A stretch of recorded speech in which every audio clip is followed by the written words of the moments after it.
Welcome back to the next episode of the Mass Business Podcast. And I am your host, Matt Ward. I'm so happy to be with you today. Thank you for tuning in for this special episode with our guest, Erin O'Leary. We're going to talk about that in just a minute. But before I do that, I want to remind you that I've got two books out there. One is More Word of Mouth Referrals, Lifelong Customers and Raving Fans. You can find that link in the show notes or in the description on YouTube.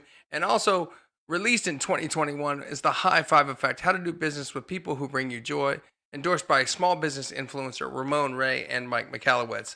And that book really does help people gain more money, more time, and more freedom in their business and personal lives. So I hope that you'll check out those books and see my life's work. I think that they're buried in those books. And I'm really excited to bring to you a special guest today. Erin O'Leary is with Baystate Business Brokers, and she's a business broker. What she does is help people buy and sell a business. We're going to talk a little bit about that, but really more about her journey in her business. And that's what we like to talk about on the Mass Business Podcast, is really our guests' journey into business. And what are the things that they did?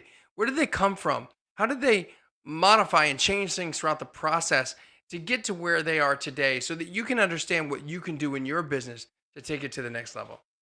Are you ready? Let's go. High five the world. I'm feeling alright. High five the world. Yeah. Welcome to the Mass Business Podcast, where small business owners, also known as risk takers, share their stories about the growth of their business and themselves.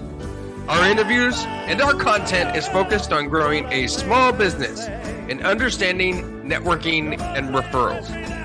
I say it all the time, and I'll say it again today.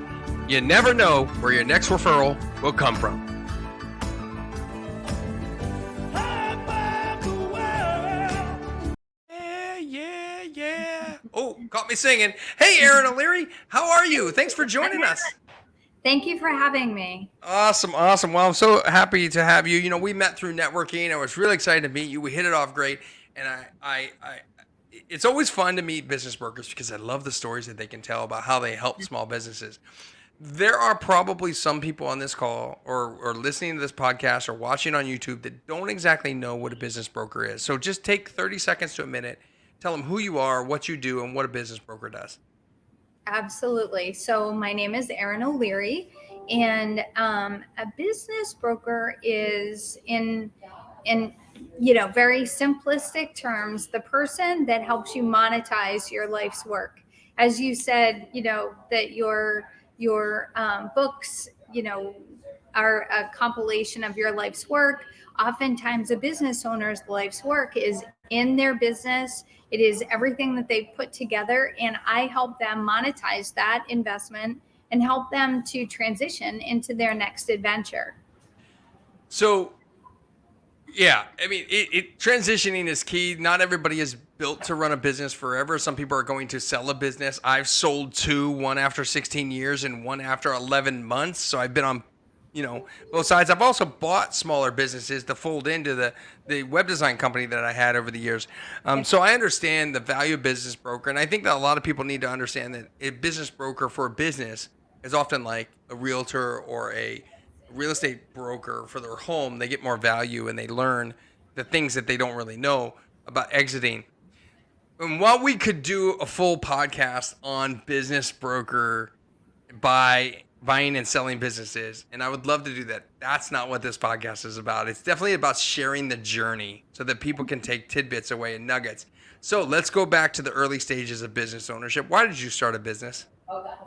So my primary interest in becoming self-employed, first of all, I'm originally from Boston. I moved from Boston and went to Penn State as an undergrad, which the area surrounding Penn State is beautiful, but it's much smaller. And I wasn't really, prepared for that smaller ecosystem. So when I decided that I was going to stay there, I knew that the only way I was going to be satisfied, both intellectually as well as like professionally, I needed to build and grow a number of businesses that would all kind of be bolted together into one little, empire, business empire, if you will. And that's what I set out to do. So my primary concern, though, was that I wanted to be able to maintain my own calendar, have flexibility to raise my own kids, and to be present with them as I was doing it. So, yeah, that's how we all kind of started on that journey. So time management in a small business is key. And you just mentioned something very important is one of the reasons why you started the business is to spend time with your kids. Yes. I don't have kids, so I don't really know what that draw or pull is, but there are a lot of people listening or watching to this podcast episode right now that have that same goal. Yeah. What are some things that you put in place to ensure that that was important and that you didn't break that promise to yourself? So, so as you and I have spoken before, I'm a voracious reader. I love, kind of leveraging other people's experiences in the format of a book and trying to integrate those ideas into my everyday life. And one of the crucial books that I read at the time that helped me maintain control over my priorities and over my calendar was a John Maxwell book, which was called Making Today Count. It's like one of those like really little books, not a lot of pages. It's not going to take you like a year to read, but it definitely helped you align your purpose with your calendar. And every time you put something on your calendar and you give it priority, is it in alignment with what your overall purpose is? And how do you, kind of right fit your calendar to reflect what you want in life as well as what you need to do in business, and kind of help balance all of those things. Work-life balance, it's an interesting concept, right? Because in the high five effect, I talk about how the business has a stranglehold on business owners early on, and we often don't get what we're trying to achieve. I think that we don't know what we don't know when we get into business ownership. We don't realize it's going to consume so much of our time. Yeah. Were you deliberate about starting and stopping your day at certain points when you first started out? Yeah. I mean, I knew that I needed to get certain key activities accomplished within a time frame. So I think because I prioritized my family over pretty much everything else, I sometimes, like, I remember when my daughter was little and I used to go to work um, during like the evening. So I'd go to work all day and then I'd be home for my boys off the bus in the afternoon. And then I'd go back to work in the evening, just bringing my infant daughter with me because I knew I would be more productive in the office rather than in my home office. So I guess, I just learned that the entire canvas, which is my life, was open, and I needed to fit in these key activities, and I needed to prioritize my time according to my priority. So, um, you know, somehow it all worked. I got everything done, and I also think that it, in the end, benefited my kids too, because they grew up with a strong appreciation for work doesn't run your life, but if you want like an A+ life, you need to have an A+ work life too. You need to do the work. And I love that definition, A+. If you want A+ life, you need an A+ work life, and you know what you need is A+ productivity. And sometimes I think as business owners, we're focused on tasks, not productive things. Mm. I see so much people want to post on social media, they want to do marketing versus sales, but yet they still have to have these conversations that exist. They really need to contact. I just recently had this conversation with somebody and she's like, "Hey, what do you think? I'm going to run this LinkedIn campaign to attorneys. That's who I get business from. I'm going to hire a company to do that." And I said, "Okay. What about all the attorneys you had work with last year? Have you talked to them recently?" and she just smiled. She just smiled, and she knew right away that she wasn't building relationships with existing people that she already had in her database.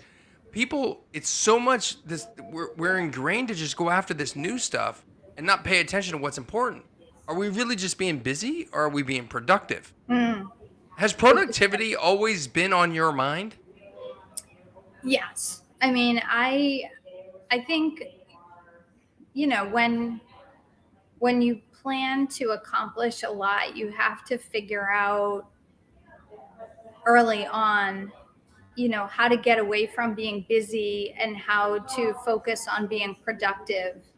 And as you said, there's a big difference. You can network until you're blue in the face, but if your net is a mile wide and an inch deep, you really haven't gotten very far. You need to be able to develop all of those leads and make sure that, you're spending the right amount of time pursuing quality and not just quantity. And in my career, I think it was a while back, 2009, 2010, somewhere in there. I was actually recognized by Inc. magazine and Forbes magazine and the Wall Street Journal, because at that time I was focused on productivity, like long before people were working remotely or anything like that, and trying to come up with employee evaluations that focused on what my, kind of KPIs for that person were and how were they achieving them. And we'd also look at personal development and professional development that would, kind of embrace the whole person, because I wanted everyone to kind of think about productivity versus activity. Yeah. You mentioned something.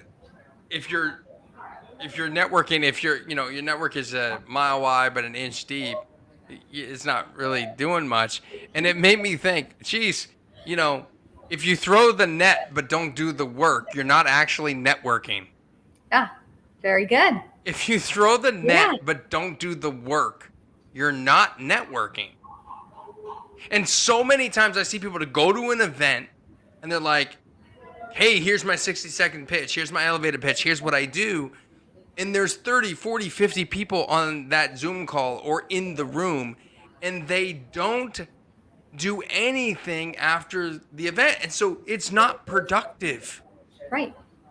They literally just bought a lottery ticket. That's all they did. That's not productive. Yeah. Yeah, like, I mean, my undergraduate was in communications, and there's a big difference between an advertising impression and like actually educating or bringing the full message to fruition. Your message can be out there and kind of like a blip on the screen, but you really aren't going to facilitate any action unless you educate the person and they truly know, what's a useful referral for you. What are you looking for? What are they looking for? I always try to kind of do like my perception is that if I can help other people, what comes around goes around, and ultimately I will end up, winning as well. So I'm always thinking about, well, who's a good referral for you, Matt Ward? How can I use my network to leverage them to get good leads to you? And then in the meantime, we learn how each other works and how it can be a win-win. Absolutely. Yeah. Now, you mentioned before that you are an avid business book reader. I love that book title drop that you said earlier. Yeah. But one question I like to ask all my guests is, if there's one book that the listener or the viewer could read today and get their hands on, what would that game-changing book be? That's a good one. It's a very classic answer, but I tend to be a kind of classic, fundamentals person. I think making friends and influencing people and also Stephen Covey's 7 Habits of Highly Yeah. Effective People. Those are my favorites that I've read over and over and over and over. Yeah. So how to win friends and influence people is number one. Yeah. And number two is 7 Habits of Highly Effective. I actually did a workshop, Stephen Covey workshop on 7 Habits. And one of the best things I learned from that was changing the paradigm, changing the dialogue and shifting it from a different perspective to have a conversation. That was one thing. And then the other thing was begin with the end in mind. That literally, I probably use that quote every day as a business broker, because the people who are the most successful in selling their business are the ones that have already begun with the end in mind. Like they've put in place, the procedures, the metrics, the clean financials, because they're always seeking that in the end, they want to have clean financials. They want to be able to explain through a number narrative how the business is doing, where it's been, and all of those things. So I literally get more mileage out of that beginning with the end in mind than any other business quote under the sun. It's interesting that you mentioned that, because early on when I read the E-Myth Revisited by Michael Gerber, I realized right away that I didn't want to own the business forever, and I was eventually going to sell the business. I didn't have anybody to give the business to, sort of an inheritance type of thing, and that I would sell the business. And so I immediately started realizing that I needed to have positioned the company for sale whenever that would happen. And I started in year 3 doing that, but didn't sell it until year 16. And so everything was cleaner that way. And as it turned out, I began with the end in mind. The funny thing is I didn't do the Stephen Covey training until year 14 or 15. So interesting how all of that kind of plays a part in just the systems and process in a business. So super, super good. Now, business owners alike, doesn't matter the industry, are dealing with software on a regular basis. You've dealt with so many different businesses of your own. You've owned many businesses, you've sold them, you've moved on, and you're helping people buy and sell businesses. What software would be game changing for small businesses? Any type of software that's important, at least from your perspective? I think these days, and a lot of it depends on the particular business, but I think certainly a very robust financial accounting software is key. You need to have reports on a timely basis. You need to have, all of your accounting very clean and easy to understand. So I mean, QuickBooks is the go-to for most small businesses, and I am very, like even when I'm selling businesses, sometimes because the owner may not know how to run QuickBooks, I'll go in and run my own reports on their QuickBooks system because it's so universal and it's so easy to do. And anyway, it doesn't have to be QuickBooks. There used to be others like Peachtree and other accounting software. I personally prefer QuickBooks. And I think the other piece is a good CRM. Just being able to follow up on things that, seamlessly integrates into your email and all of your lead flow and your pipeline. I would invest in a good CRM system and try not to get something that is too sophisticated for your needs because you won't use it. So you need to really give some thought to that, but have a good CRM system. I have been famously quoted by myself that the best CRM to use is the one that you actually use. Yes. Yeah. And quite a few people on this podcast have also mentioned QuickBooks as well. So, I mean, in the comments, let us know, do you use QuickBooks? And what CRM are you using? We want to carry on the conversation there. Yeah. I mean, I think the challenge with CRMs, I just had a conversation with somebody this morning about, I said, what CRM do you use? And they said, well, I have one, I just don't use it. And I think we all fall off the bandwagon from time to time. We got to get back on and get it jump started. I'm guilty of that as well. But building those systems and process, I think people misunderstand or don't seem to see the connection between a CRM and the profitability of a company. And there's a link there. It's just hard to tie it together for a lot of people. I would imagine any good business that you've sold for a decent amount of money has a CRM in it, yes? I honestly, I have to say no. But would they have been better if they had a CRM? Yes. Because sometimes, like a lot of the businesses that I sell, like are businesses that have been in existence for the last 20 or 30 years. And maybe the owner just keeps on, using systems that have worked for them. But I think a CRM would certainly have made their lives easier. There you go. For sure. Want to sell your business for more money? Make more profit on it?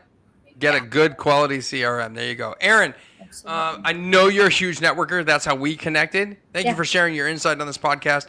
How can the folks get a hold of you if they want to learn more about your services, just network, or just frankly want to talk to you about the podcast or buying and selling a business?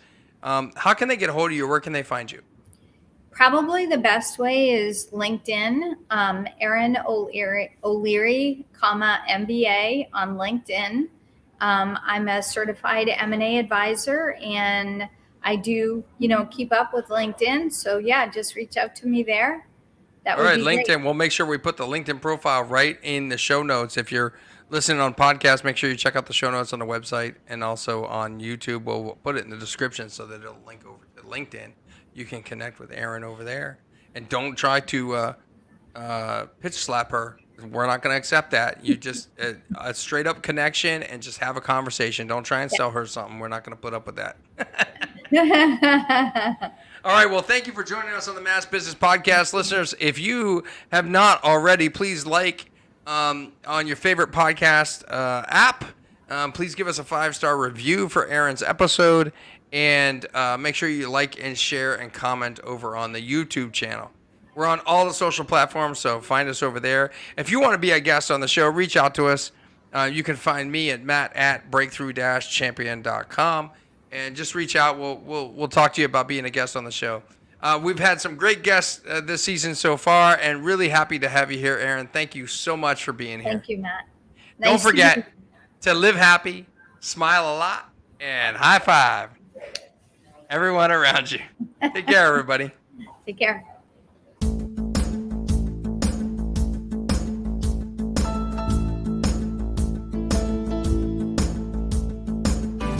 Waking up this morning, gonna grab myself a smile. Thank you for listening to the Mass Business Podcast, where we focus on growing a small business and understanding networking and referrals. Don't forget to like on your favorite platform and share out this podcast. This show has been produced by Heather Grant, music by Celtic Kelly, all rights reserved. I'm your host, professional speaker, author, and word-of-mouth referral consultant, Matt Ward. Don't forget to live happy, smile a lot, and high five everyone around you. I'm feeling alright. High five the world. Yeah, yeah, yeah. High five the world. Make a difference today. High five the world. What a thing to say. Do you feel what I'm telling you?